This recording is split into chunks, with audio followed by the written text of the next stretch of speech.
ലോകത്ത് ഏറ്റവും കൂടുതൽ ക്യാൻസർ ഉണ്ടാക്കുന്ന കാര്യം എന്താണെന്നറിയോ? അത് സിഗരറ്റ് വലിയോ മദ്യപാനോ ഒന്നുമല്ല, അത് ഒബിസിറ്റി അഥവാ അമിതവണ്ണമാണ്. 2023 WHO കണക്ക് പ്രകാരം തന്നെ പുകയില കഴിഞ്ഞാൽ ലോകത്ത് ക്യാൻസർ ഉണ്ടാക്കാവുന്ന ഏറ്റവും വലിയ രണ്ടാമത്തെ മോഡിഫയബിൾ റിസ്ക് ഫാക്ടർ എന്ന് പറയുന്നത് ഒബിസിറ്റി അഥവാ അമിതവണ്ണമാണ്. 2027 ആകുമ്പോഴത്തേക്കും അത് പുകയിലയെ ഓവർടേക്ക് ചെയ്തിട്ട് നമ്പർ 1 ആവുമെന്നാണ് പറയുന്നത്.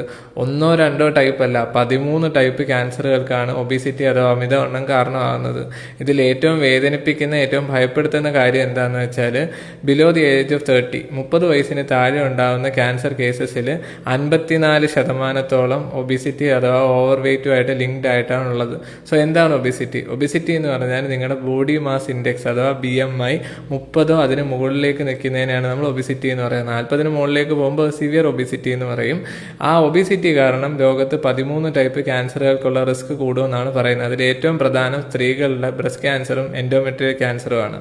മൂന്നാമതുള്ളത് പുരുഷന്മാരിൽ കൂടുതലായി കണ്ടുവരുന്ന ലിവർ ക്യാൻസറാണ്. അങ്ങനെ ലോകത്ത് 13 ടൈപ്സ് ഓഫ് ക്യാൻസറിൽ ഒബിസിറ്റി ക്യാൻസർ റിസ്ക് 10% മുതൽ 54%. ലിവറിൻ്റെ കേസിൽ അത് 54%, എസ്പെഷ്യലി 30 വയസ്സിന് താഴെയുള്ള പുരുഷന്മാരിൽ. സോ 10% മുതൽ 54% വരെ നിങ്ങളുടെ ക്യാൻസർ റിസ്ക് കൂട്ടാനായിട്ട് നിങ്ങൾ സിഗരറ്റ് വലിക്കുകയോ മദ്യപിക്കുകയോ അല്ലെങ്കിൽ അഡിക്ഷൻ ഉണ്ടാക്കുകയോ ഒന്നും വേണ്ട. നിങ്ങൾ വെറുതെ വണ്ണം നിയന്ത്രിക്കാതിരുന്നാൽ മാത്രം മതി. സോ മേക്ക് ഷുവർ നിങ്ങൾ നിങ്ങളുടെ വണ്ണം കുറയ്ക്കുന്നുണ്ട്, നിങ്ങളുടെ ബെല്ലി ഫാറ്റ് കുറയ്ക്കുന്നുണ്ട്, നിങ്ങളുടെ ബ്ലഡിനകത്ത് ഗ്ലൂക്കോസിൻ്റെ അളവ് കുറയ്ക്കുന്നുണ്ടെന്ന് ഉറപ്പുവരുത്തുക. കാരണം അമിതവണ്ണം കൊണ്ട് നിങ്ങൾക്ക് ഷുഗറോ അല്ലെങ്കിൽ ബോഡി ഷേമിങ്ങോ മാത്രമല്ല, ക്യാൻസർ ഉണ്ടാകാനുള്ള സാധ്യത തന്നെ 50% ആണ്.